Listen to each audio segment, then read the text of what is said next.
Fore players by Barstool Sports. We are live from all over the country once again. I am at Whirlwind Golf Club in Chandler, Arizona. You fine folks are in South Carolina at the PGA Championship. It's been a hell of a ride. Speaking of PGA Championship, Owen's Mixers I saw, is that the official transfusion of the PGA Championship? Is that what's happening right now, fellas? That's correct. Yeah. So people have been drinking their transfusions here on Kiawah Island, so much so that they actually sold out the first day at the practice round. So that was something. And they've just been all over the place. People are cheersing transfusions, Owen's Mixers transfusions to us while we're inside the ropes. They're out there at the bars and stuff. So, and we also have a meet and greet, what we're calling it a watch party, right? So they sent us, you guys have a meet and greet, and I've been using that term. And every time I say it to someone, it makes me want to jump off of a roof, because it's just like, that's the most douchebaggery thing of all time, to say we have a meet and greet. Frankie fucking Borelli, just stick to fucking filming pizzas. But we do have a watch party. We have a watch party tonight when this podcast comes out. In Charleston, we're going to be at Uptown Social, so that's going to be sponsored by Owen's Mixers. I can't tell you how many Owen's Mixers are going to be flown at that place. Like, are they prepared for that? When I tell you every single person at this golf course is coming to that place tomorrow, we must have met 1,000 people saying that they're coming tomorrow. Dude, legit. Like, we're not even like saying that to pump up the event or whatever. We obviously want people to show up, but the amount of people we have run into who have been like, "Oh, we love the podcast, we love Barstool," all that. Immediately after saying that, they're like, "And we'll see you tomorrow at Uptown Social." And we're like, "Yep, we'll see you there." There are going to be thousands upon thousands of Owen's transfusions drank tonight when you listen to this podcast at Uptown Social in Charleston. Woo! Good. I'm glad. I hope, you guys he's going to be properly dressed for that. Trent's walking around everywhere with no hat. His face is going to be just red, burnt. Frankie's walking around all over the place with a hoodie on. What's what's your guys' approach? So you figuring it out? You starting to home in here on the proper attire? A lot of people, they do want to come and watch some golf with us. That we're going to watch the Islander game. So I'm actually bringing an outfit change. All right. So I'm going to go something casual, maybe just a transfusion line quarter zip from Peter Millar. I'll probably wear that in jeans and a hat, and then I'm going to put on my Islanders crew neck sweater for the game come 7:45. So once the golf is over, the quarter zip comes off, the Islander sweater comes on, and we're going to be ready to rock. I mean, tomorrow's going to be quite an event for people around me. The fact that I'm watching a playoff game at the Coliseum from Charleston, South Carolina, inside a bar as we drink transfusions is something that's going to be new to me, and I will lash out. I will probably hurt people's feelings, but I want everyone to know right now, like that, don't take that personally. This is something that I've been waiting for my whole life. Riggs, we were trying to figure out a place to go to dinner last night where he could watch the game and where we could get something to eat. And after, debating where to go for, I'd say, a solid 2 hours, we, and by we I mean me, decided it'd be better if we just stayed in the house where we're staying, so Frankie didn't lash out irrationally when, potentially when the Islanders give up 2 early goals in the game, and then he's just angry the whole time. So tomorrow's going to be very interesting because we're going to this watch party, and Frankie's going to be in public while watching the Islanders. I don't know what's going to happen. I really don't know. I'm excited. Yeah, you got to confine him to a certain space typically for these moments, because you obviously don't act with any type of rational thought behind it. But yeah, you're kind of forced into one tomorrow, and I imagine the footage will be good. I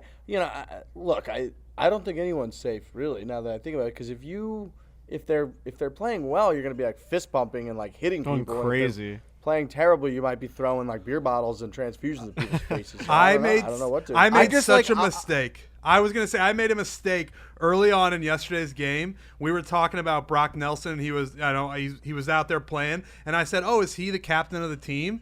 And apparently their captain is out for the season, and I was like, I'm dead. I'm dead the rest of the game. I'm just not going to ask any more questions. Just to bring up Anders Lee, as the puck is being dropped, and that's our biggest adversity of the year, that we have to play in a playoff run that we think we're going to go really far in without our captain and our main first line.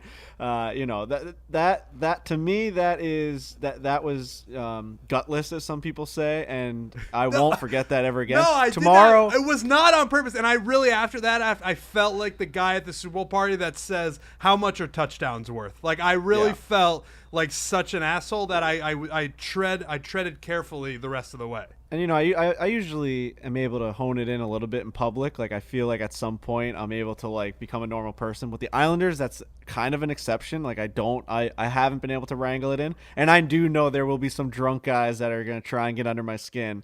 If God forbid the Islanders like are losing that game, and it's like I'm gonna get frustrated, man. Like, guys are like, the Islanders fucking suck, dude. I'm gonna be like, well, I'm gonna fucking murder you now with like the end of this fucking beer bottle. So like, I'll end up in jail tonight. But it is what it is. Uptown Social tonight, 4 p.m. Charleston, South Carolina, baby. Come out and see us. Mixers. You pour the mixer in with liquor, and it's really good, and that's lovely.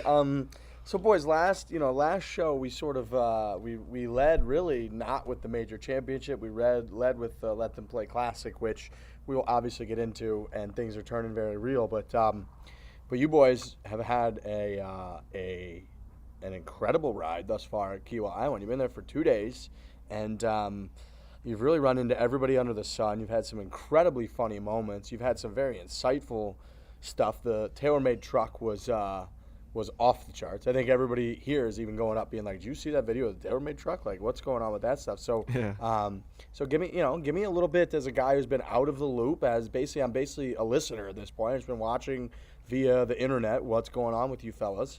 Tell me a little bit about this fucking major championship that's happening right now. Man, it's I'll say a couple things about Kiawah first, the golf course. It is a fucking bitch. I mean, the greens are probably the most like undulated turtleback greens I've ever seen in my life. I mean, they put Donald Ross Pinehurst number 2 to shame. It's just pretty ridiculous what's going on at these greens here at Kiawah. Some of these slopes that these guys have to chip up onto, it's like hitting on top of a mountain on these little mini chips. It's crazy. The wind is a problem. I mean, the way that they have the range, it's into the wind, and they have the top tracer thing on the scoreboard at the driving range. And I mean, guys like Brooks Koepka are flying like 245-yard drives. It's actually like preposterous. Like, the wind is just an absolute problem. The 17th hole, it's playing like 240 into the wind with water all in front. People are ripping 3-wood. Like, they're trying to cut 3-woods into there, and they're just coming up 20, 30 yards short. Everyone's hitting into the water. So there will be carnage on 17. There will be carnage on the back 9.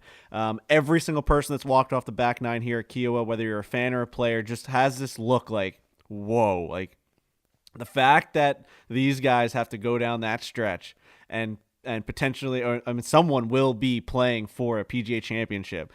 Down that stretch, like 17, having to hit a shot onto that green and not make a massive score is going to be really, really interesting. This course has a lot of carnage. I don't know that there's going to be a winner that is double digits under par. I just don't even know if that's possible. I was going to say, like, I don't know how someone can go under par generally. Now, I could just be talking out of my ass and everyone's going to be fucking 20, 15 under, but I just can't physically see how that's possible. I don't know how you can. We walked with Kiz for a little bit, and he's just like, man, like it's. I think someone ahead of us was like, "Kiz, you like the course here?" He goes, "It's alright." Just like, just shrugged his shoulders because he had just hit one in like the marshy area and had to like drop, and then the second shot like got caught up in the wind and it went into like the little river, and he's just like, "Yeah, this place is alright." Like, I just don't know how it's a fun golf course to play, but beautiful, absolutely beautiful. So, but yeah, it's been a fun week, right, Trent? I mean, a lot has happened in the last 48 hours, which we were pretty nervous about, to be honest. Well, I mean, if you listen to the last podcast, you and I we set the bar so low because we were so nervous about going to this. Just you and Smart. I, like, yeah, it was strategic. People might not think we're strategy guys, but it was strategic because we honestly did not know what we were going to get. We had these credentials, shout out to the PGA of America, and we were just headed to the golf course hoping to get stuff. And then when you get there and we put ourselves on the driving range, and there's like a bridge that goes from the driving range to the putting green, and guys keep going back and forth. And so if guys wanted to go to the driving range or if they wanted to go to the putting green, they had to run into us. And, we ended up seeing a lot of familiar faces. We saw Joel Dahmen, who is just the best goddamn guy in the world. We had Max Homa asking me about breaking 100, which, by the way, and I don't want to jinx anything, but I'm going to make myself nervous about how many people are asking me about breaking 100. Every single person we run into, including PGA Tour players, are like, how is the road to breaking 100 going? And it's just putting a lot of pressure on me, I have to be honest. Yeah, we really were anticipating like just coming out here and big old Barstool is at Kiawah and PGA Championship, and we're gonna go to the range and everyone's gonna be like, all right, like who the hell are these guys and what the hell are they doing here? But it couldn't have been more opposite. I mean, the hoodie was a good choice. I know I got roasted. Matty Fitz was walking by saying it's a bit hot out here, ain't it? Like whatever his fucking accent. And but you know what? We had this logo just on TV and behind all the coverage, and it was a billboard. It was a walking billboard. So I think we scored some points with the hoodie. But aside from that, man, like we got a bunch of videos out here, and it's just the little interactions that maybe we don't even catch on camera, right? Like Brooks Koepka sitting there drinking a water, just looking at me, being like, "You guys are fucking going down with like against Dave," and like saying like, "Oh," like Brooks was looking at me like, "Oh, are you like taking any lessons out here with the caddies?" And Jordan Spieth being like, "Oh, heard you guys played against Greller in golf the other day out in Arizona." Like, just everyone that walked by just really is starting to get into the brand. It felt like they really just knew the brand of Barstool and Barstool Golf. Like we were really just represented here on the driving range, on the golf course, and it's just really cool to see. I mean, the guys have just been amazing. Harry Higgs, Justin Thomas, like just took so much time to just stop there and really ask about like the LTP and like how everything's going. We talked a little bit of hockey. So it's been a really, really, really fun 24 hours or 48 hours. And obviously like Kiz, every time we see Kiz, we literally hug Kiz like he's our like best friend. It's the funniest thing. I hugged John Tillery for maybe 45 seconds. Like when that crew rolls up, now that I'm taking swing lessons with John Tillery, obviously we're really close with Kiz, obviously we're really close with Dewey. So when that crew rolls up, it's like seeing family. It's really, really something at these tournaments now. And there's a couple things I want to say about that. Number one, there's three things really. The third one, which I'm going to get to last, is I really want to hear about your embrace and what it's like when you see your swing coach now, because that was very heartwarming. The second one is Kiz, which I'll get to second. The first one I want to address is it is like an anxious like nervousness going into these things for us, and I know you guys feel it, of like, okay, we have this access, which is amazing. We're going to this course that is public. Everybody knows we're going. And there's a nervousness that you're not going to get anything. That you're just going to put out a goose egg. That, like, no one's going to talk to you, or you're not going to be funny, or nothing's going to happen that's interesting. And instead, you guys were just cranking out video after video. It felt like that bridge was like a waterfall that was just pouring PGA Tour pros into your guys' into a pool of water, and you guys, like, you were just there with a net catching fish jumping off, and it was one by one. It was and they had like a very funny. It was almost like they were doing WWE entrances. Like they had like a little bit of a walkway from the bottom of the staircase to you guys, where they would see you, and then like they would choose to do something. Like, it was very funny to watch over and over again. It was like a repeatable like formula. Harry Higgs was, I mean, Joel Damon's obviously the best. He started doing like hat tips, but Harry Higgs, you can hear him under his breath just go, "These motherfuckers," like as he's like maybe 25, 35 feet away from us. Just, he had to come by us, and you have to do content. We were a force out there, man. And the range and where we were standing is so close. At one point, it was just a stockpile of the best golfers in the world. It was like DJ was going through his bag right in front of us, and then Rory just walked by him, and then Brooks Koepka just got to the range, and Justin Thomas is talking to us, and everyone's just like in the mix. And Trent and I are looking at each other like, this is why we come to these fucking things. Because if we were just sitting at home fucking watching the Golf Now coverage, the fucking from the on Golf Channel, like none of this nothing would matter. Like we're just fucking we are now infusing the brand of Barstool Sports and and Foreplay just in the mix with the top golfers in the world. So it has been fucking awesome. And Harry Higgs, I every time I see that guy, I mean, I just have to keep talking about him. He is the best.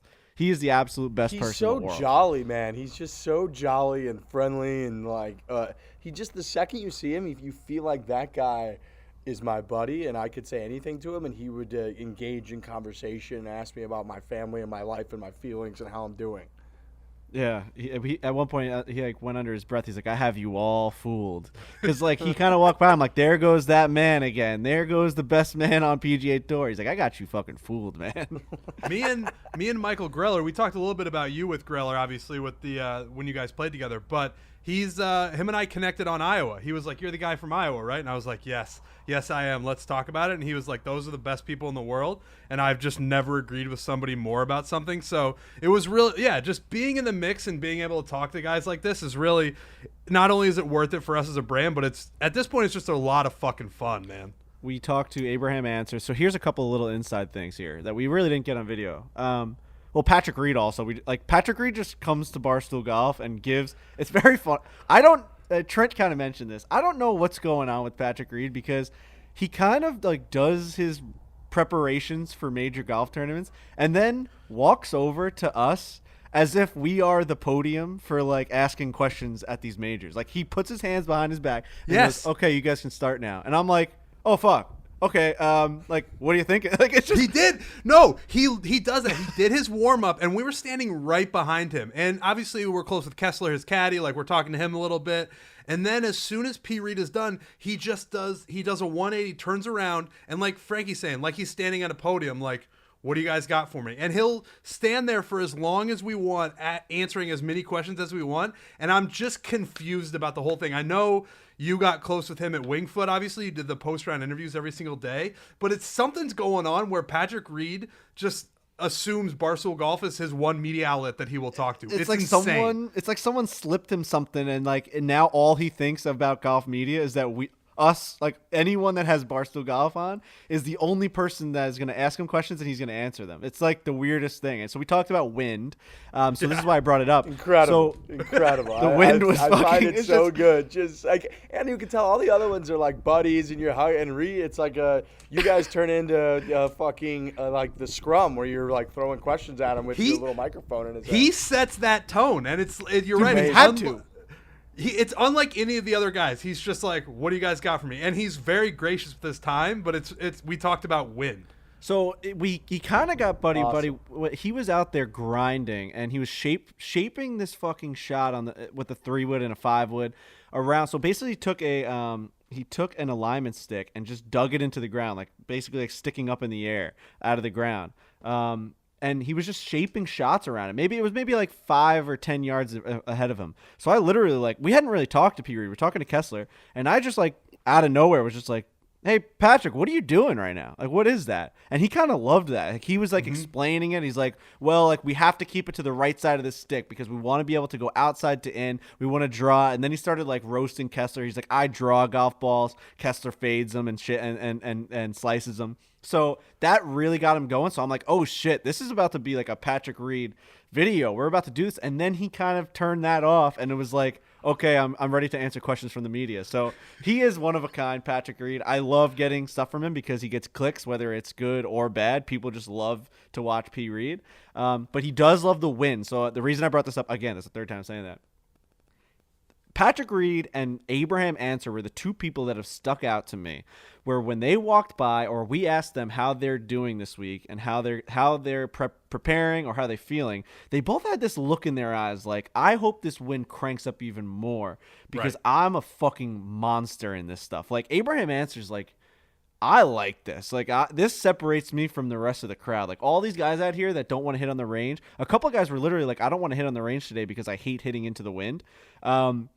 Abraham Answer's like, I can absolutely play in this thing. Like as if he's like Pocahontas. This guy can legitimately just shape the wind at the snap of a finger. Him and Patrick Reed both gave me this like weird wink. Like, just wait and see what I do out here this week with this wind. So those are two guys. Patrick Reed's probably up there with a favorite to like contend for the actual PGA Championship. But Abraham Answer, if you're trying to throw that guy into top 10s, top 25s on your Barstool Sportsbook, especially if you're in Indiana, we're just live in there. That's a guy to keep your eye on. A lot of people are buzzing about Abraham Answer out here at Kiawah. You guys mentioned DJ earlier, Dustin Johnson. Dustin Johnson's actually go-to drink on the golf course, but go-to sports drink is Body Armor. Today's athletes deserve more than your grandfather's tired old salty sports drink. It's full of all kinds of artificial dyes. Body Armor enters the picture made with potassium-packed electrolytes, antioxidants, and B vitamins, plus no artificial sweeteners, flavors, or dyes. Body Armor Sports Drink provides hard-working hydration and more, and it tastes delicious. It's honestly just delicious.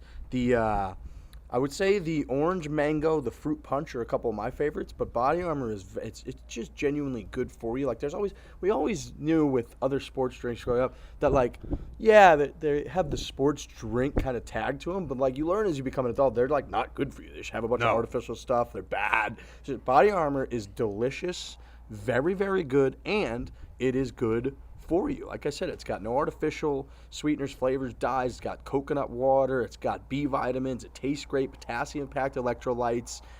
It's just really good stuff. It's helped athletes stay on top of their games. Available for purchase in-store and on Amazon now. We drink Body Armor. They got a ton of good flavors. Goldberry's new. It's really good. Blue raspberries new. It's really good. Their berry lemonade, phenomenal. So big thanks to Body Armor. So I do like the head games, if you will, going into a tournament like this of, there's a lot of courses where it's going to be similar sort of obstacles each time, or like each time you go to a course or a tournament. This one's different because it's the wind, right? And like the wind, you can't really do anything about it. Like if it comes out of this side this way or that way, it's into you. If it's off the right, like you just have to adjust to be able to hit the shots. And you can sense the guys, which I'm really glad you guys brought that up, who embrace it and who fucking love it and are like, I hope it blows, because if it's just perfectly calm and we play 7,850 yards, I might not be able to beat everybody else here in a vacuum. But when you get wind going and you get chaos and you have to get crafty and you have to start hitting little draws around fucking sticks in the ground like Patrick Reed's doing, like there's certain people that get jacked up about that. And it's interesting you guys said that, because I remember Patrick Reed said the same kind of stuff at Wingfoot last year going into it, where he was like, I embrace the difficulty. Like everyone's talking about the grounds crew. You guys did the behind the greens with the grounds crew and how Wingfoot's impossible, and they've had winners at 5, 6, 7, 8 over par there before. He was all jacked up, and sure enough, he was the leader of the tournament, after 54 holes and had a really good chance to win. So I like that there's different mindsets going into it. I fear for our guy Kevin Kisner, who I wanted to get to next, that like he doesn't strike me as a guy that thinks he has a chance this week, right?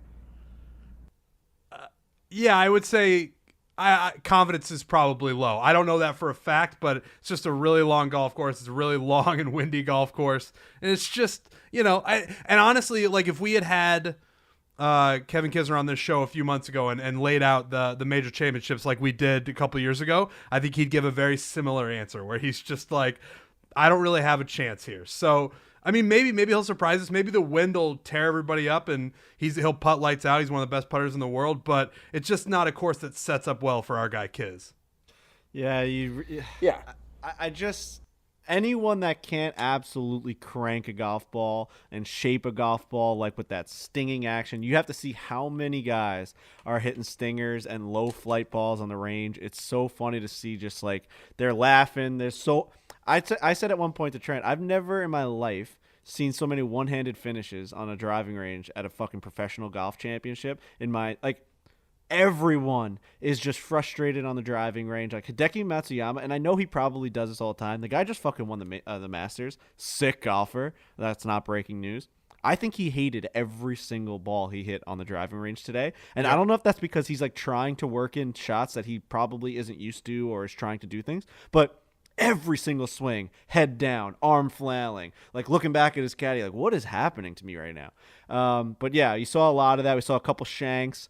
I know a lot of buzz was on social media about the driving range just had a fucking car in the middle of the driving range, and like not one person hit it. If you put that at any amateur fucking driving range, I can't tell you the damage that happens to this thing. They put it at like 120 yards just to the right of the final stall or like area on the right. Outrageous confidence by whatever car company that is to not have these guys just pelting your car that you're trying to promote with golf balls. It was an absolutely insane placement of a vehicle. Jesus. Yeah, I mean, look, when you've got guys that are the best players in the world on a driving range that are not, like usually in the range, they can get into a groove where they just love every single shot because they're that good. We've seen it. We've seen it a million times. That's good. I dig that. The second part of my three-part thing earlier was this Kevin Kisner thing that you guys said, where, you were mentioning when we see that crew now, when you see Dewey, when you see Kiz, when you see JT, Trent Ryan, swing coach, and it feels like family. I want to ask you guys, are you getting closer now to my take when you guys basically pincered me into a corner of if it's Tiger versus Kiz, trying to win a major championship, like one of them's family, and it's a tougher decision than you thought, or no? I'd still say at the end of the day, I fucking love Kevin Kisner. I really love that whole crew. I mean, they're phenomenal.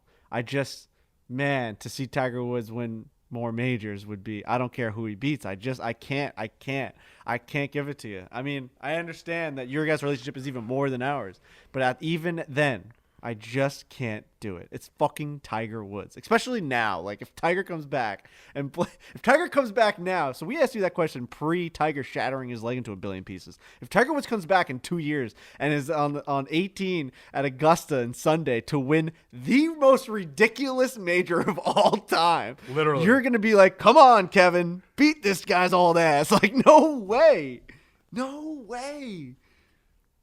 Look, I don't know. I honestly think, or I would like to claim that, like, there's one guy out there.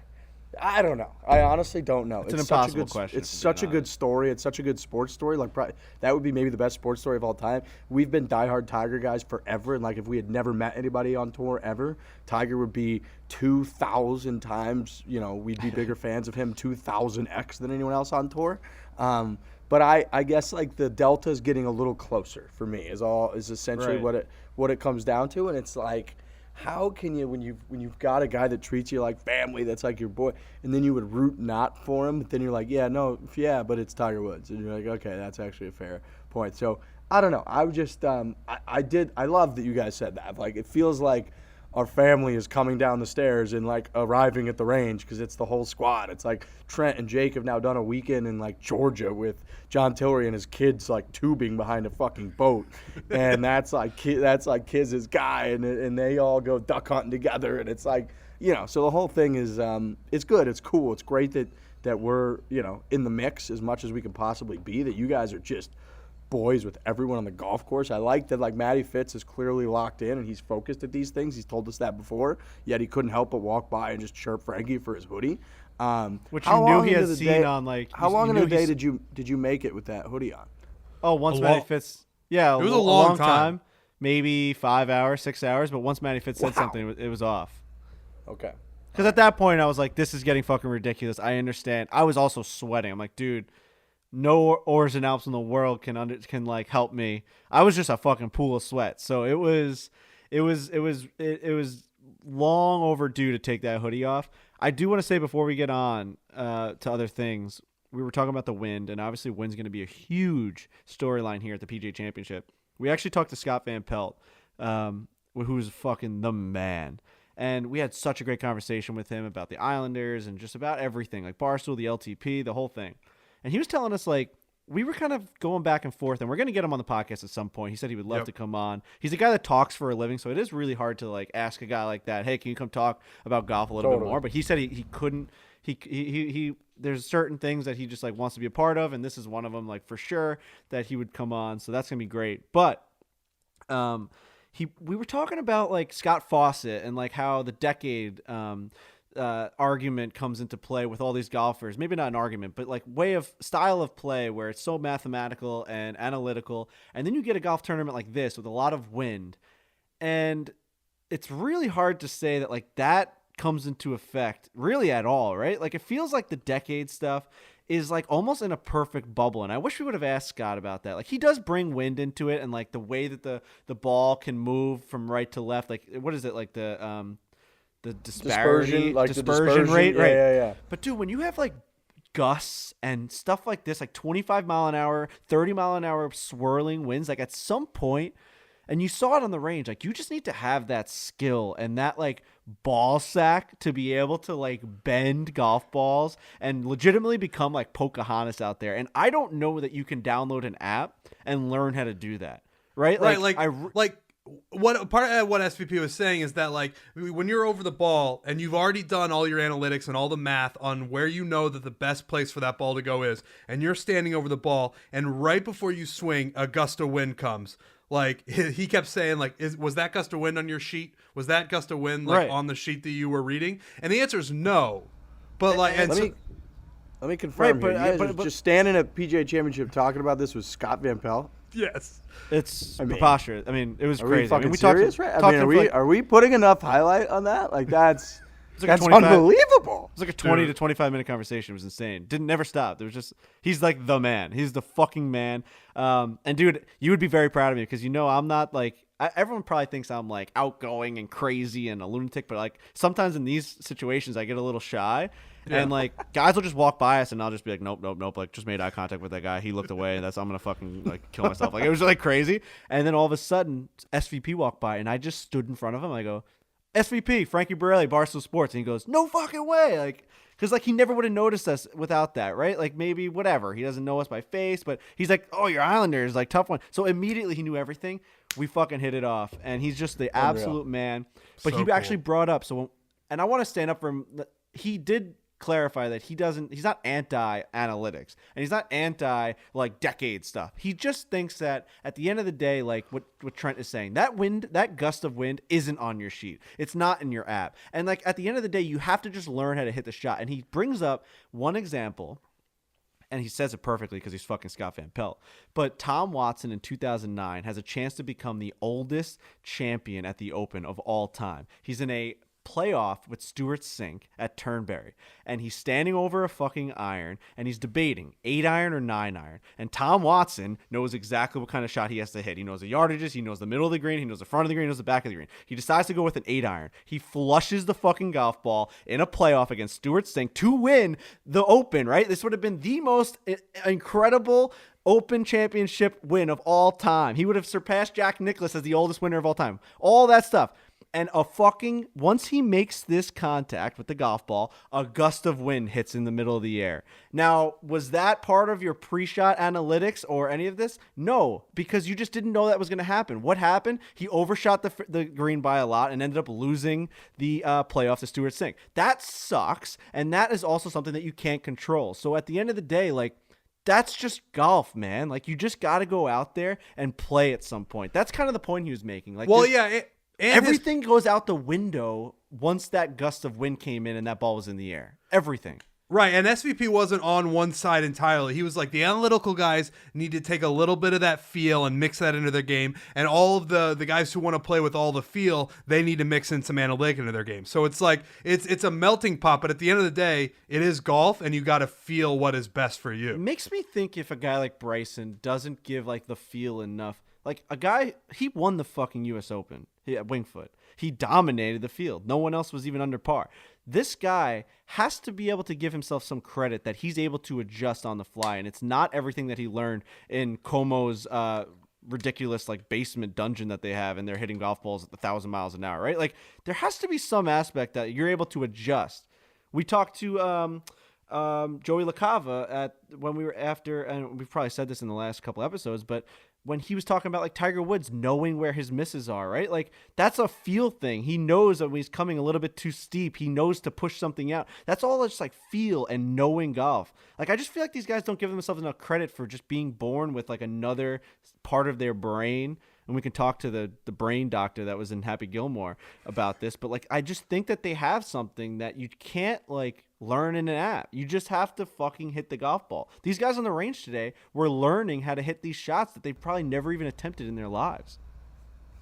It's first of all, I just want to reiterate, you guys are just having the coolest conversation of all time with Scott Van Pelt about like analytics and golf and it was so cool, man. I do think that this is I think you're right, and I think that it's backed up by the fact that Augusta is a place that requires like imagination and feel and feel your way through shots around the green to get the ball up into the right tier when you're chipping. Like Tiger would talk about, chipping it with cut spin or draw spin, because you got to find a way to get the ball like over this knob through the the upslope and then kill it on this back ledge, and he basically talks about how Bryson like hasn't executed that like artistry and feel yet around Augusta to have success, whereas at like Winged Foot he was able to just like pound it out there and then hack it out of the rough because he was farther than most other people. And yeah, he had like a really good short game that week, and those greens aren't easy, but like it was a lot of like just like hack and run it out of the chipping because the rough is so thick.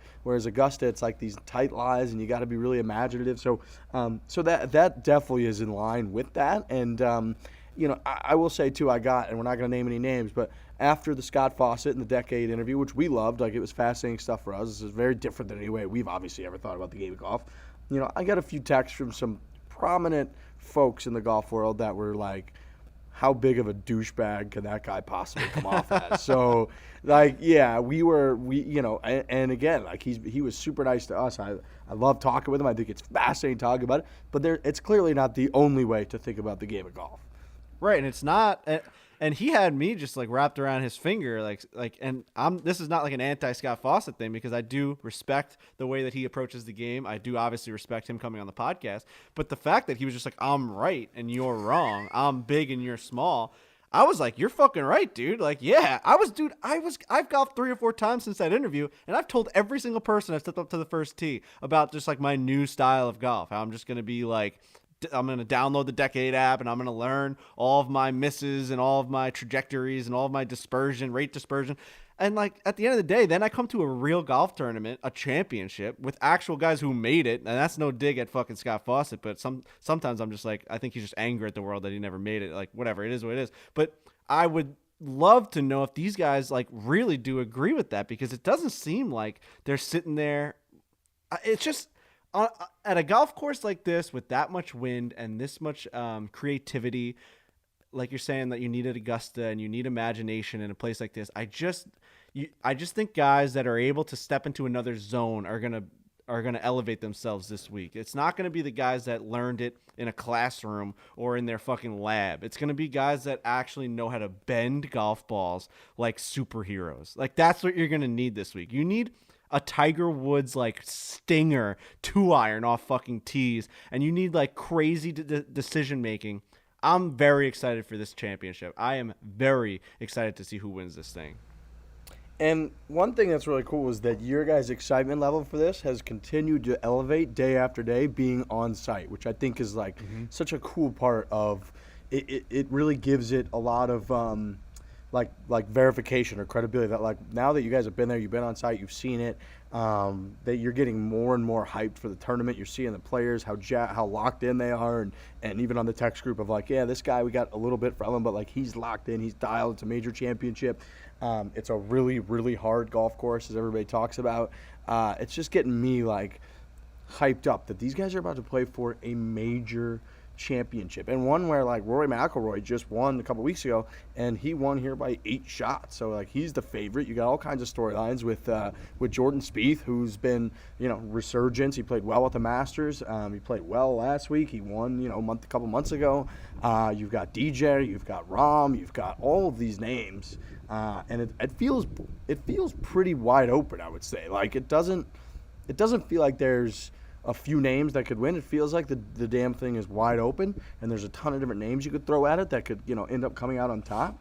And it's going to be beautiful. I'm sure they're going to have awesome like drone work out there. Oh yeah. Which I fucking love, like the new angles that you get from the drone work that you've never been able to get at some of the other tournaments that they've had out there, and the way that they splice and mix that into the coverage nowadays. Like I can't wait to see Kiawah, especially because I haven't been able to be like with everything we got going on here. I haven't been able to be consuming every single second of like Brandel Chambly shoving like stats down my throat on live from all week like I usually am. So like all of a sudden it's just gonna start, and it's gonna hit us Thursday morning, and I'm pumped, man. I'm like, you guys got me hyped. You got me really hyped, and we got to talk about the TaylorMade truck. Yes. So this video you guys put out. First of all, our landing page is live. We're TaylorMade athletes, if you didn't know. BarstoolSports.com/TaylorMade. Go get the Sim2. Check it out. Check out our gear. Check out the latest videos that we've put out.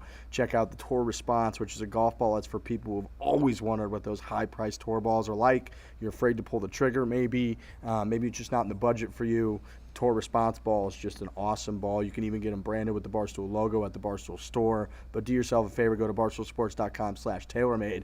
All right, I saw the video. It was phenomenal. That guy is just one of the great people I've ever seen, and like his gig is, I mean, I saw some people being like, we thought Riggs had the best gig of all time. Like this guy's gig is off the charts. Tell me a little bit about this truck. TaylorMade Weight, man. TaylorMade Weight, baby.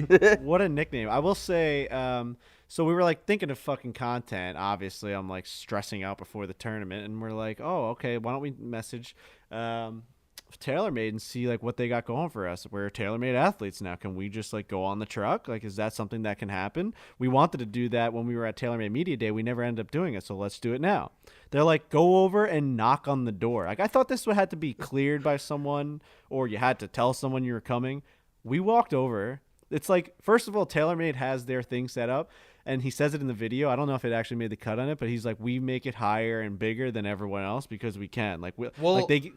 Yeah, there's width and there's length requirements for these trucks that show up at these tournaments, but they never gave them a height requirement. So TaylorMade was like, well, then we're just going to blast this fucker to the sky so everybody at the golf tournament can see it. And that's exactly what they did. So when you're on the range, all you see is this huge Sim2 logo and this TaylorMade color scheme, and it's fucking awesome. So we go over there and we knock on the door. No one really gets up to like greet. Like, I just opened up this door. These guys are all sitting around. We see that guy, Wade, who's like stunning to see for the first time. You can't believe like what that guy looks like. And then because he's just he looks just exactly like the guy that drives the fucking TaylorMade truck around and can build golf clubs out of like his ass. Like he can build a golf club off stuff that he just finds on the road. It's never been clear that, like, yes, we're TaylorMade athletes, but there's a very, very big difference, and we know this and everyone knows this, between like when DJ probably shows up to that truck and when we show up to that truck. Because we walked in and they were like, what the fuck do you guys want? Riggs, I wanted to fucking I wanted to take a knife and just cut all the skin I had off and just lay it on the floor and just run out of that place. I was like, hey, I started like mumbling, like they said we could just like knock on the door, and now I'm thinking to myself, like, now I just sound like a drunk fan that's like just stumbled into this thing. I'm like, they said we could just like knock on the door and come see you guys, Frankie, Borelli, Trent, and they're just staring at us. I'm like, woo, this is tough. We're man. Barstool Sports. Ooh, that's almost like when you're like Brian Baumgartner, hey, you remember us there? You trying to avoid us, and he just didn't say anything, and then you just almost like just jumped into a drain. I literally said, I was like, I need a lifeline here, all right? I'm looking at you guys. I need you guys to understand what's happening here. We're trying to get a tour of this bus. And then all of a sudden they're like, yeah, it's Foreplay Barstool. And then we ended up being, greeted like you wouldn't believe in that place. Yep. They basically acted like that truck was our truck, like as if we are TaylorMade athletes, showing us all the nooks and the crannies. And what a truck that is. Dude, when TaylorMade Weight, when he opened up those drawers, the first set of drawers that first he showed like the shafts, and we're like, oh wow, like look at all these shafts, like the Ventus and all these fucking brands. And then he went to the bottom shelf, the bottom drawer, and just pulled out a drawer of just Sim2 drivers that just never ended. Like every drawer was filled with a Sim2 driver, Sim2 driver, Sim2 driver max, Sim2 drivers that have 9 lofts, Sim2 drivers that have 10. I mean, the most prepared person in the world is TaylorMade Weight. I've never seen anything like it. I thought I was gonna have to put Frankie in like a cold shower once those driver heads came out. I thought he had like a sexual reaction, and I did too. I'm just throwing him under the bus of like, because you don't ever see that many. Like you just don't see beautiful driver heads like that all in a row.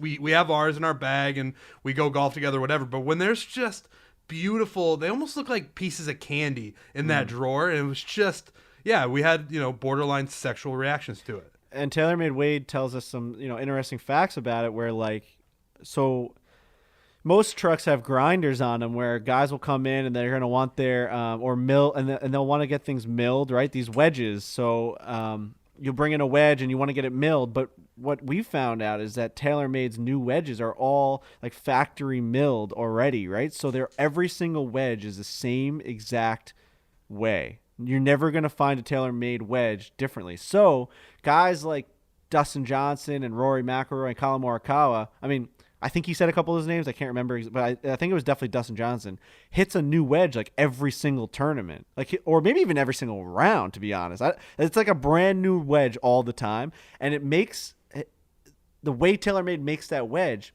allows him to do that, right? Because every day that he uses that new wedge, it's the same time. It's the same way as the one he used yesterday. But if you had to hand grind them and hand mill them and whatever they're They'd doing all in be there, a little different, right? just Right. a little bit different, just a tiny bit different. And these guys can tell, man. We've seen those stories about Tiger Woods being able to tell the difference in a shaft and a driver head between 1 ounce and 2 ounces. So TaylorMade Weight takes that stuff extremely seriously, to the point where, like, I think he was even saying, like, Dustin Johnson won't. He has to build Dustin Johnson's clubs. Like, these guys know that TaylorMade is so fucking good at this that they won't even trust, like, they won't trust anyone else but TaylorMade Weight to get their clubs ready for that day and that tournament. It's just it's so good. That's one of the best things I've ever heard. How do we not know TaylorMade Weight was a thing until today? Or like I don't know, seems man. like a crime. It TaylorMade is Weight. a crime. He is fantastic. What a legend that guy is. Well, look, I'm very glad people got to look at that truck, because it's the behind the scenes stuff that, like, you know, you wouldn't know, you wouldn't think about, and then going on there and seeing it, it's like, well, of course it's this sick. Of course they have all this stuff. Of course they can quite literally make any golf club in the world, because the best players in the world might need it at any moment. It's also, like, makes me realize how little I know about equipment compared to the guy in the world who knows the most about equipment. Like, I know nothing. I don't, you know, like, forever I would just be like, yeah, I'll just get a new set of irons. Or, like, I would lose a 7-iron, and then a friend of mine would have an old 7-iron. I'd be like, yeah, I'll just take that 7-iron. It could have a totally different shaft, totally different club. I'd be like, yeah, it has a 7 on it. Who cares? Like, it's the same thing, just totally different, completely different. Your ball flight will be different. How important shafts are, like, all of that stuff. There are people out there that know a ton about it and how it affects your game and your ball flight. Like, you don't even have to change your swing. Like, we were at the Kingdom last week, and I was out there with my buddy who, you know, we booked him to go to the Kingdom and get fitted. And, like, they're like, no, your swing's great. Let me, you know, you're fighting the hook a little bit. Okay. You just change the shaft, and all of a sudden it's like a beautiful high cut. And it's like, yeah, no, you're just playing the wrong shaft for your swing. Like, your swing's great. And it's just, holy fuck, dude. Like, how is that a real thing? But then again, how wouldn't it be? Like, technology is so good. Like, Elon Musk, who's, you know, all over right now, you know, he's trying to put people on the moon. Like, of course we can just change shafts and you can hit the ball better. Like, of course we can. Like, that's what TaylorMade does. How about the weight dispersion in the clubs, right? TaylorMade Weight at one point said, yeah, a lot of people will cut down a shaft and their fitter or someone will be like, all right, well, it's just going to be a little bit lighter now, right? Like, that's just going to happen. No. TaylorMade Weight has all of the weights, every single thing that he's going to put into that club to make sure that even though it may be cut down or extended, it's going to be the same exact weight that you wanted it at prior to getting that adjustment. That guy just has it so fucking dialed in, like you're saying. It's basically like is it aerodynamics? Like, no, I'm trying to think of, like, what's the study of like building spaceships and rockets? Aerospace? Aerospace? That's just Aerosmith? what? Like biomechanics? Building Who's rockets? a person that builds a fucking, like, rocket?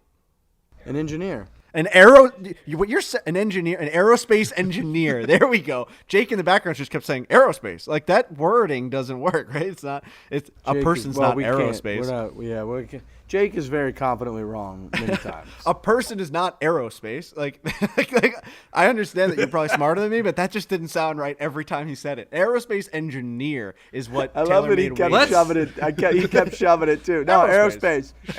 Hey, Frankie, aerospace. So we got to stay to what we know, and that's TaylorMade Weight. That's a guy we know. TaylorMade Weight is an aerospace engineer when it comes to clubs. He can fucking build it out of nothing, and I love that guy. I really do. He drives to every single tournament. He said he's been home 12 days this year. Yep. Come on, man. It's May 19th right now. Wow. He's going to be out at Torrey, so Riggs, you'll be there. You'll meet TaylorMade Weight. What a moment that'll be. You're going to get into that truck and you're not going to understand why you can't just, like, take all the stuff home. Like, you're going to want to just, like, he has just a plethora of clubs. I'm like, can I just grab these things? And he basically slapped my hand. He goes, they look so sexy too, like just a drawer of you know, like Sim2s and all that. So it's just like makes you just want to grab them and take them all home, like you said. So I'm very excited to meet TaylorMade Weight. Some asshole on Twitter. I was like, I tweeted out, man, when they opened that drawer and showed all those Sim2s, I almost passed out. And some fucking Twitter egg goes, He goes, "Oh, really? You've never seen a golf club in your life? You fucking idiot." It honestly made me laugh because if you're not like an equipment hardo or like someone that really does love the game of golf and like all the intricacies of the equipment and the driver and all that stuff, like I understand. It's a moving just like equipment room, right? Like something you'd find at like a fucking PGA Superstore or whatever. But it is very, very funny that the way he wrote that was it got me. That drawer of driver heads really felt like what was inside the suitcase in Pulp Fiction. Like when they open that up, like I feel like they're looking down at Sim2 driver heads. That's how beautiful those were. Yeah, they honestly were. So Trent, I wanted to ask about your connection with John Tillery now, and that the embrace and seeing your guy. What kind of updates does he ask for out of you? Is he asking about your how's your body feeling? Have you thought about your swing? What was your performance like in your rounds you've played since then? Do you guys ask him about his kid? Give me the full deal because a lot of folks are invested in your little relationship with your swing coach here. Yeah, so I mean, it's not a ton of updates because no joke, him and I talk all the time. Like ever since I was down there working on my swing, I talk to him constantly. So when I see him, it's just good to see him. I hugged him for a good 45 seconds. We did talk a little bit about the round that Frankie and I played because we hadn't talked a ton about that. But like it really is when I see John Tillery, JT, and I know Frankie hates when I call him JT. He's like, you can't call him JT. There's another JT in the golf world, but JT is my guy, and I'm going to be calling him JT. But also, I'd say this. It depends which crew you're with. If you're with the Kiz crew, you got to call him JT. I don't know. Yeah, like if you're actually physically with their crew, but like I can't have Trent being like, "Oh, here comes JT," and like dude, we're at a fucking PGA Championship. I'm like, "Oh, where's Justin Thomas?"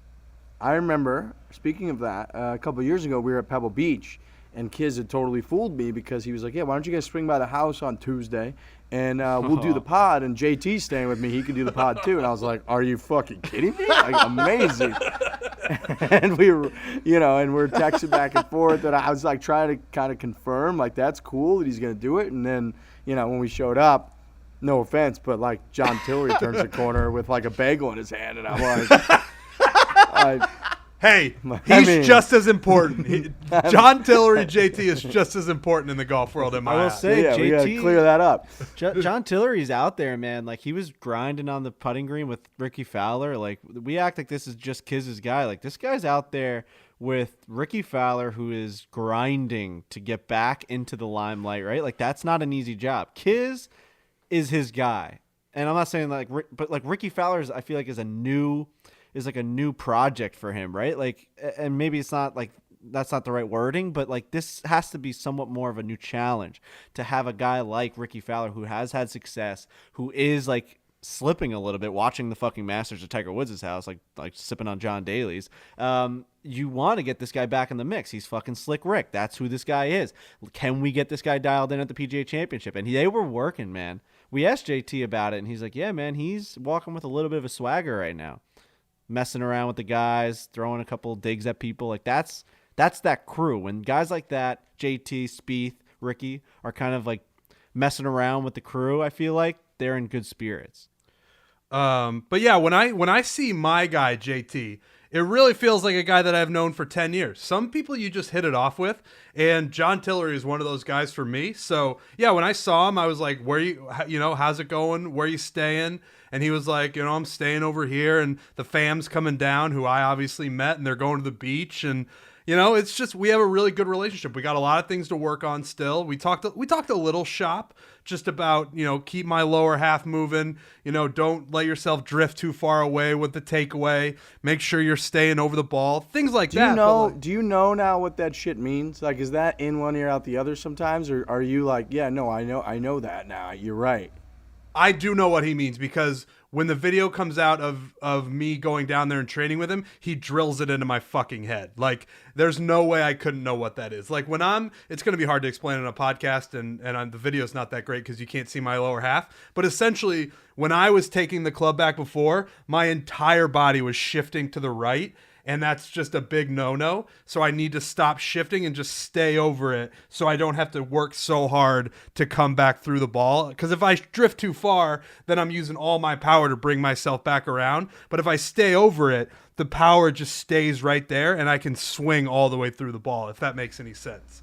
No, it does. It does. So good, because I mean, look, we've all been when like somebody's explaining something on a video that's a golf instructor, and they get to a part where they start dropping phrases, and you're just like, I don't know what the fuck you're talking about. I don't know what that means. I don't know what that feel is. I could never execute on that thought. I just don't know. So I'm glad that you know. That means John Tillery did his job. Yeah, no, there were definitely moments where I had to stop and be like, I don't know what the fuck you're talking about. And that's where you learn, and that's where you figure it out. But I'm certainly not like a golf swing hardo. I just know a lot about my own swing because I watched a ton of video, and I had a very great swing coach in JT teaching me about it. But I don't know a ton about anybody else's golf swings. But yeah, it's just great to see JT. I really like the guy. We work well together. And I was finally able to see Kevin Kisner and say, oh, hey, we're one and the same. You and I, we got the same swing coach. He thought that was very funny. It's also just true. But it's a funny thing to say. But it's, it's just another part of that crew that we are getting to know. And it's the best thing in the world. So Scottie Scheffler, you guys had a little chat with him. He seemed to know who you are, which is great. Well, so he had walked by us a couple times during the tournament, during the practice rounds, and we had talked about him quite a bit recently, saying like we kind of like his swagger and his just like nice guy, smile all the time type of personality on the golf course. Trent has been a very big fan of him for a long time. That's just like I've always known Trent to just be a big Scottie Scheffler guy. And when we're on the he's just cool. He's cool. I think we can all agree to that. When he's on the golf course, he's kind of got that, like you're talking about, the swagger, kind of walks. He definitely cares and he wants to win, but like his whole world isn't golf, and I feel like he's a pretty normal guy. He's got those squeaks on when he swings, right? His shoe does a little squeaky noise. It always looks like he slips when he swings. That's what my main takeaway watching Scottie Scheffler. So he was coming off the driving range today, and I don't know what hit me, but because we really don't call out to guys very much. Like, we're trying not to like be fanboys, right? Which is what got us in trouble with all the old fucking fucks. But we are fanboys, and of course. I mean, that's just who we are. So obviously, it just comes out of me like the child I am, and I just go get him this week, Scotty. And he kind of like takes a couple steps, and then we continue our conversation because he just kind of walked by me. And like, what did he say exactly, Trent? He goes, he turns around and goes, I didn't think you knew who I was, Frankie. And I was like, what the fuck did he just say? I'm like, what? He's like, oh yeah, I just didn't think you knew who I was. I'm like, we love you. And now we're getting into like a little debate. And he's like, oh, now you're being defensive. Like, he's like, I just didn't think you guys knew who I was. I'm like, I fucking know who you are, Scottie Scheffler. What the fuck is going on right now? Like, and at this point, he had gotten deep enough towards that stair, that bridge where he was going over the putting green, that these two were just yelling at each other. And I'm like, get over here. Yeah, Frankie's like, I know who you are, and he's like, I didn't think you would know who I am. And then we were like, come over here so we can talk to you. And then he was legitimately stunned that Frankie knew his name and who he was, which is mind-boggling to me. That was one of the weirder moments that I've had on a golf course, especially at a pro tournament, where a guy who has a name, like Scottie Scheffler is a name, right? Like, he hasn't won anything fucking huge, but like, he is a name on the PGA Tour. And the fact that like we're out there watching him practice and he's about to go out and play in the PGA Championship, the fact that he was like, oh my God, did foreplay guys just like say my name? It was very funny and very bizarre, and made me feel uncomfortable that like that happened, because like I just no. We know who you are. You don't know who we are. That's how this works. We are the fanboys on the other side of the ropes, and that's how we're gonna keep this thing. So Scottie Scheffler got a million more points in our book because he couldn't have been cooler. Comes over, fist bumps us, didn't pound us, but he fist bumped us and just pounded you. Right? Scottie Scheffler just beat the shit out of us on the driving range. You know what beat the shit out of us? You know what beat the shit out of us, and specifically Trent? The sun. The fucking sun, man. This guy's a child, Riggs. This fucking guy. I know I'm built like a child, and it's very evident in times like these where like I have these skinny arms and my titties are hanging out. But this fucking guy walking around this place he was a problem, man. He was a liability. The sun defeats him every day. He has to go sit down inside. I've never seen anything like it. I'm like, we're at the PGA Championship, dude. He's like, I need 10 to 15 inside the air conditioning. I'm like, well, number one, and I'm pretty sure this is true, I'm allergic to the sun. I'm definitely just allergic to the sun. That is something that I've learned this week at the PGA Championship, and this is not a new thing. When the Barstool Classic was in Atlantic City, it was on a Monday. I had to skip recording the podcast that night because I was out in the sun, and I felt so bad that night that I had to skip the podcast. That's another, that's another point for me being allergic to the sun. And you literally had to skip the podcast because you got sun poison defeated. I had done 288 episodes straight through anything that's going on in my life. Podcast Iron Man. Right. And that night and that day, the sun defeated me so much because I'm allergic to it that I could not do the podcast. And let me walk you through my logic on why I look like this now. It actually doesn't look that bad, but when you like a god. Right, I actually look good on this. I look tan, but I'm actually incredibly burnt. I'm very burnt on the arms. But I have actually made a concerted effort, and golf plays into this, where I've just been out in the sun more. It was 12 to 14 months where I was just in my apartment during the pandemic. And if you go back and look at, watch any of the TaylorMade videos that we did with, superstars, I look like a dead body. I look really, really bad. Like me right now. I just noticed how white I look on this fucking thing. That's right. just bad lighting. But I've been making an effort to get out in the sun more. Frankie and I have been golfing a lot. I've just been out, and I've been getting a nice base. I'm not pasty white like Frankie is right now. Oof. So coming to the PGA Championship this week, I felt confident going out. What was the first day? Tuesday. I was like, I can just kind of go out there and don't have to put on sunscreen at all. Wrong. And I can get some sun, and I'm going to get even tanner and look more bronze than I already do. That was just a huge mistake. The South Carolina sun, we're right on the ocean. It's been 80 degrees every single day, and I'm burnt to a crisp right now. My face is burnt. My arms are burnt. Any part of my body that has been exposed is incredibly burnt. So I went out again today. I put on suntan lotion. I don't think it helped all that much, to be completely honest.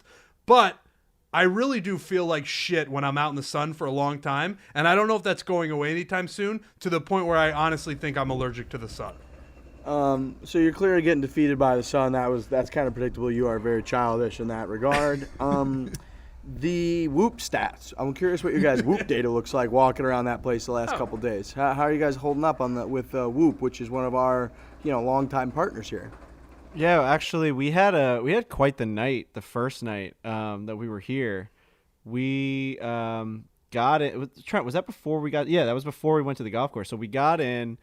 We did the podcast. We got to our house. We're in Kiawah, and after the podcast was done, we had maybe, first of all, Kiawah Island, beautiful. I think there's a lot of money here, from what I'm hearing. But the restaurants are impossible. They close at 9:00. So when we finished our podcast the other day, I mean, we finished at 9:40 at night, and everything was closed. Trent and I had to drive an hour away. It was a nightmare to try and find food. There's a Taco Bell on Kiawah Island that closes at 9 p.m. Couldn't believe it.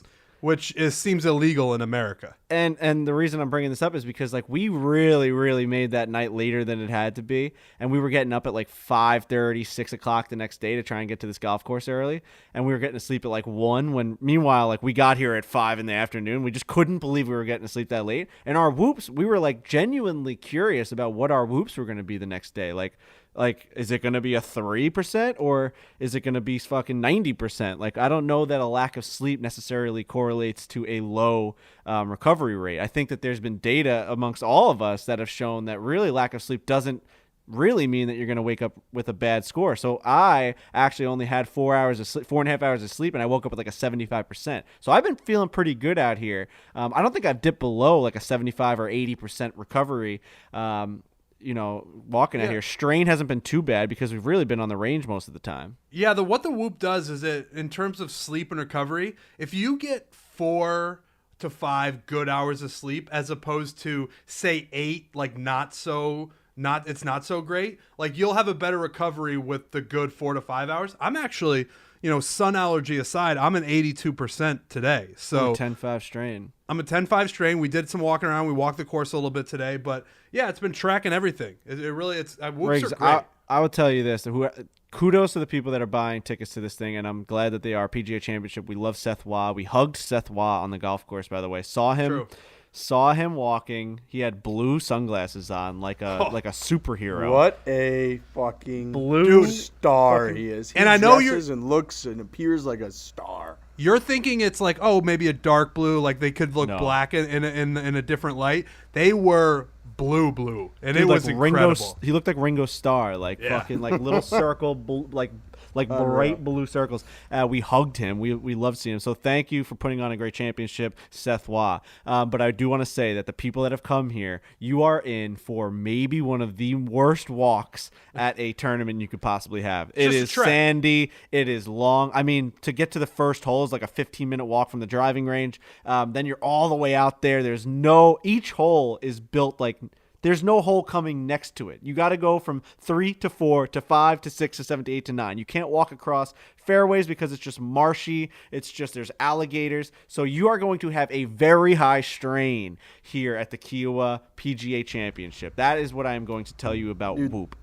The sun is just moving, so now it is just, I was in the shade when we started, and now I'm just sitting in the Arizona sun, so I'm trying to move. My recovery is 94% today, fellas.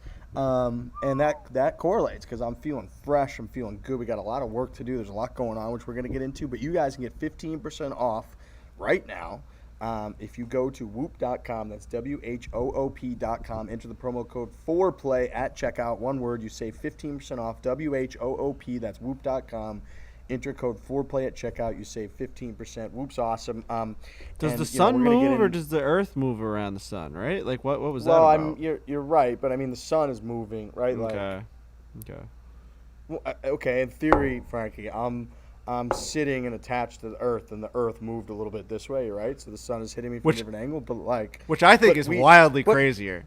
But Frankie, we say the sun is setting. We don't say the earth is rising. We should though, dude. We fucking should. I think it's crazy. We shouldn't. That's crazy. I think it's crazy to think. Crazy. The earth is rising, dude. What are you? Bro, that's fucking awesome. Where Earth is rising up against the other stars and planets. Yes. Listen to how cool that is. Like, we are all sitting on a fucking spaceship and we're fucking rising as our planet is legitimately moving as we sit here talking on a podcast. That's so much more impressive than the things in the sky moving around. Fucking clouds move all the time. I don't give a fuck about that. Have you heard the song Rock by our guy Hardy, where he literally, the theme is we're just all sitting on a rock? And it is an absolute banger. And he literally just fucking called me because they're going to Pinehurst. So I would love to talk to him about that, actually. Yeah. But I'm gonna call him because I think he would dig that. But yeah, I wanted to say. Oh, we're gonna call him. Oh, we're just calling Hardy right now. What up, brother? Hardy, what's up, bro? What's going on, man? Podcast knocked out. So we're doing it right now. Right now, Frankie and Trent. You probably can't hear them because they're on my headphones. But I'm gonna take these out right now, and I'm gonna get the computer audio going.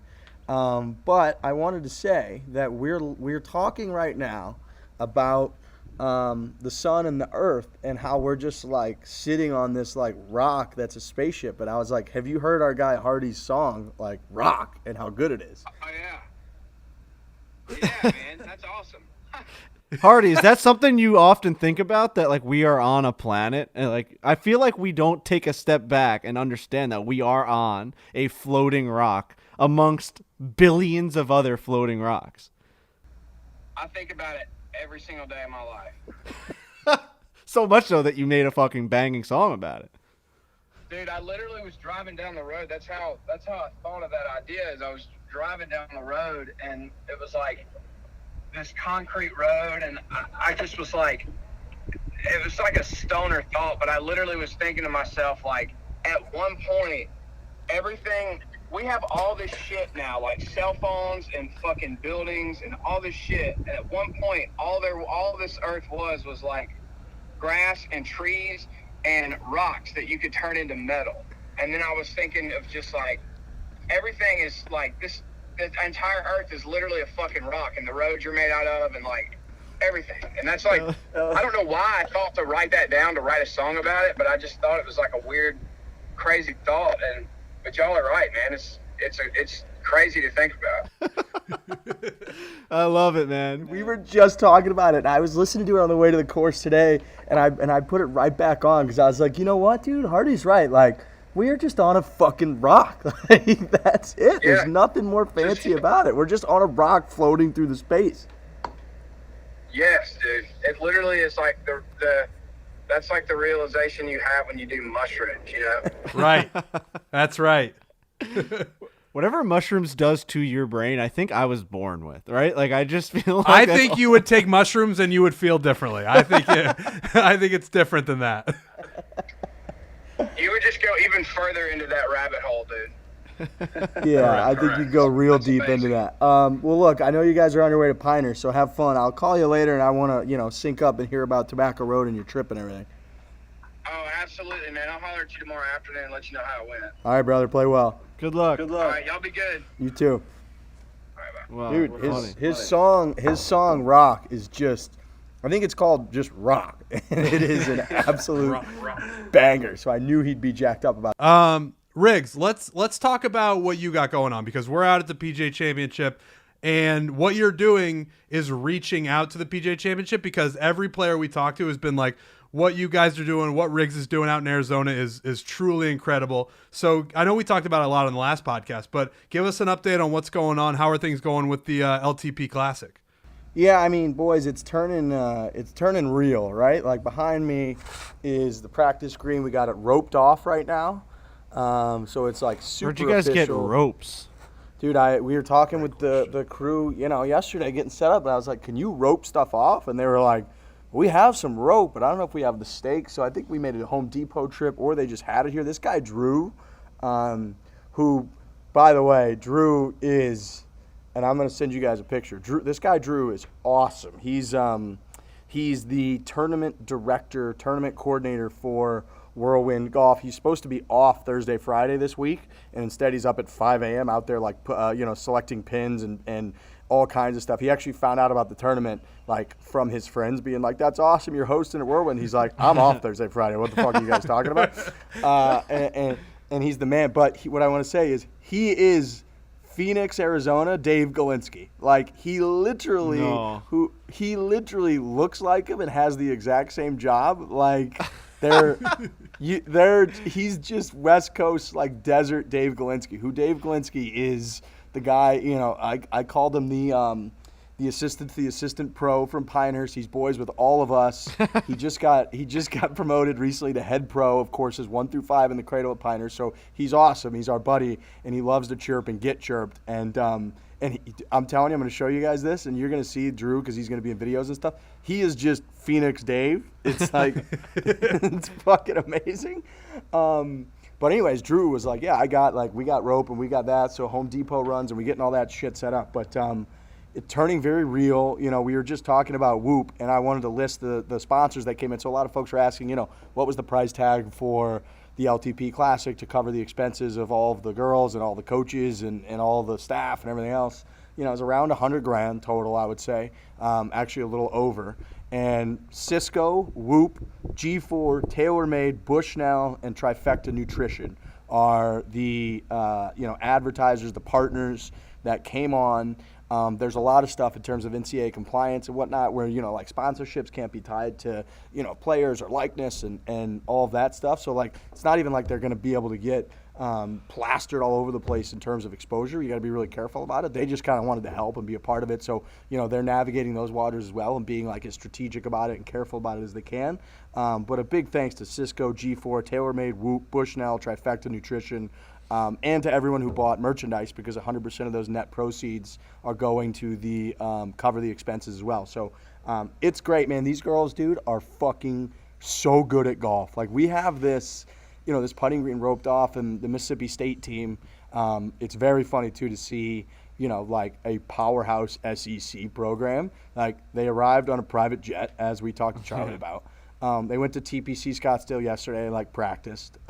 They've got their own video guy who has like the girls mic'd up underneath their stuff and like a production team. And they're just like an SEC team has arrived at the LTP Classic. And it's like, it's fucking awesome. But they're, they were playing like the girls are super competitive, which we got from Charlie. We could tell when he talked about it on the WebEx call the other day. But he and his girls are out there competing, and they are just burying putts. And I was saying, like, whenever I'm on a putting practice green with everybody, like, nobody ever makes a putt. The whole time, nobody makes a putt. You even know what you're hitting it at. Like, you watch your buddy hits it like 7 feet by on a 10-foot putt, and it's like we're all kind of laughing and we're hungover.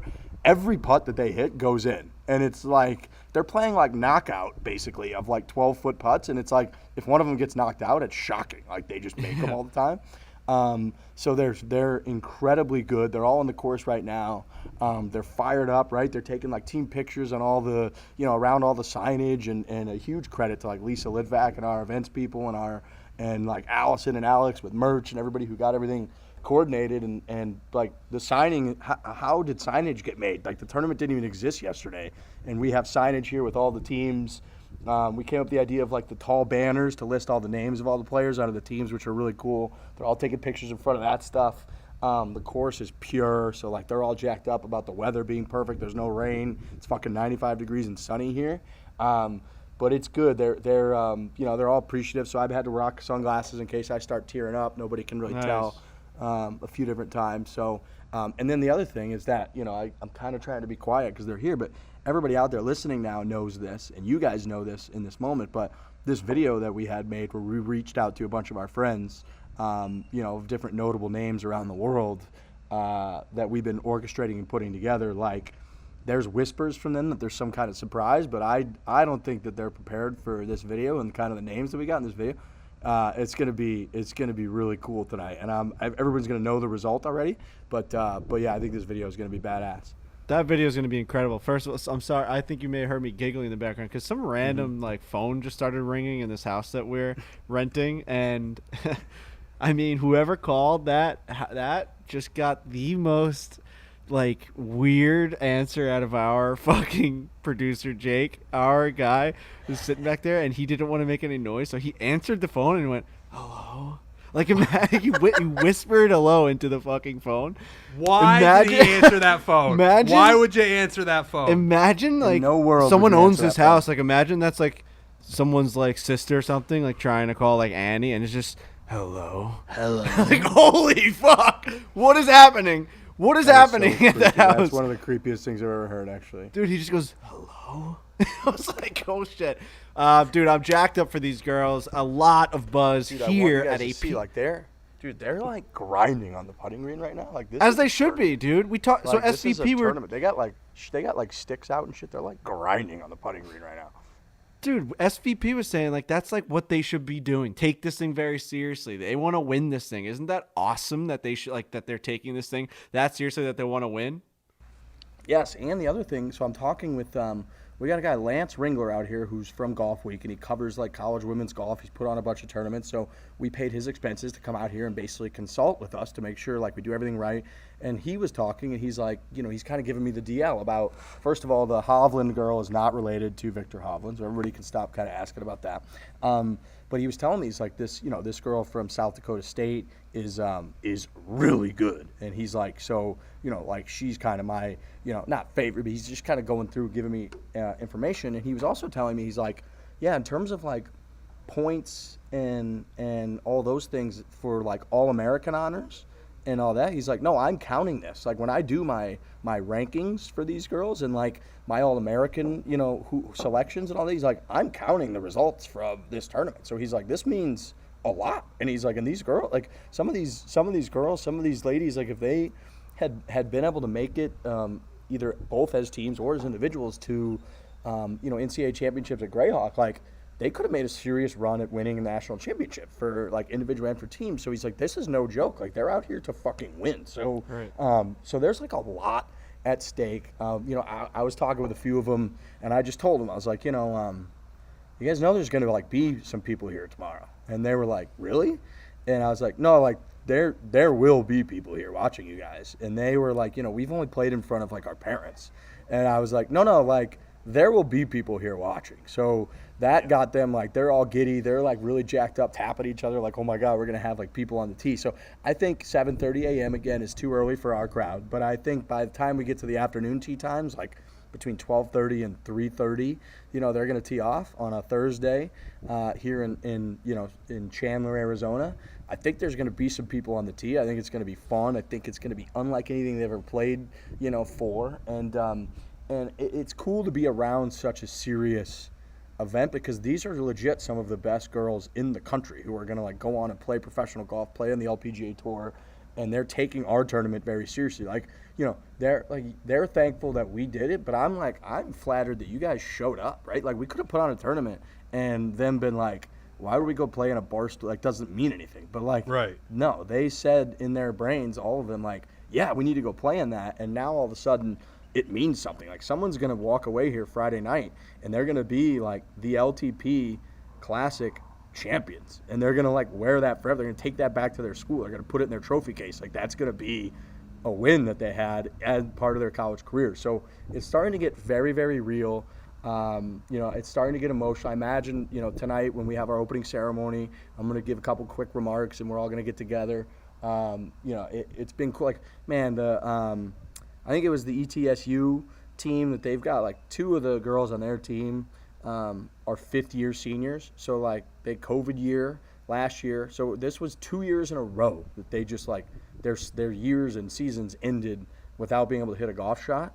And when we were chatting earlier, they, like, went out of their way to be like, hey, we're, like, second year, basically, seniors, and, like, we can't express to you how much this means that we get to play. So it's going to be something. It's really cool that they get to play in front of people. We're going to, we got a bunch of social media people out here. We got cameras here. We're going to document it all, edit it, put it out, next week or in the next few weeks, and we're going to cover it all in real time on social. So it's very real, boys. It's happening. The teams have, like, flown across the country. They're in hotels. They're, like, ready to rock. And college golf bags, again, to say this, are just the coolest thing in the world, I think. Hell yeah. What's the best one so far? I saw, like, some white ones are badass. The Mississippi State stuff all is sick. I mean, they just, like, again, they're just a powerhouse. That's, like, they're just a huge program in everything, SEC. Right. And they come in, like, now, I don't know if you can say this, but they're, like, a big swinging dick when it comes to just reputation. Right. It's like, that's like Mississippi State coming in with that SEC money, which I like. And so Brandon Walker has a job, like, because of it, like, that school. You know what I mean? Like, right. that's right. Brandon Walker's entire, like, he was famous at Mississippi State as, like, being the guy who would ring the fucking cowbells and shit. And, like, that guy has a huge following because he just likes a football team and likes to talk about them, and he loves that school. That school's so big that one of their huge fans became, like, famous off of it. You know what I mean? Like, that's crazy. Dude, and, like, other guys that are just had booked tee times and are just playing the course are driving by like, Hail State, and, like, going crazy. So it's like, it's a college environment, It's like when you go to a college game or a college tournament. That's the environment. Like, that, like, there's nothing like school pride. Like, there's no pride like school pride.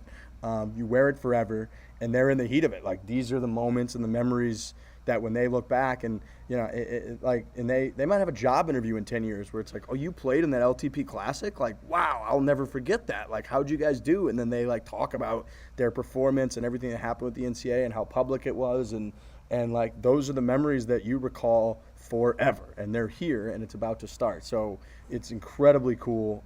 The college aspect of it is something that's just so different than anything we've ever put on or dealt with, and it's like, it's kind of a throwback. It's like a throwback to when you're in school. It's a throwback to the college events that you've been to, seeing the mascots, seeing the school pride. It's fucking awesome.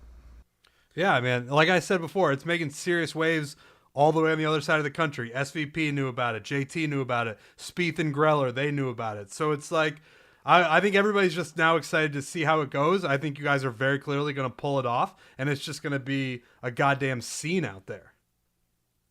It is. It really is. I think there's going to be some fans, man. I'm getting a lot of messages. So yeah, I think that the event from this point, it's like, it's just happening, right? Like, all the work, all of the stress, if you want to call it that, all the hecticness of, like, trying to get this box checked, that box checked.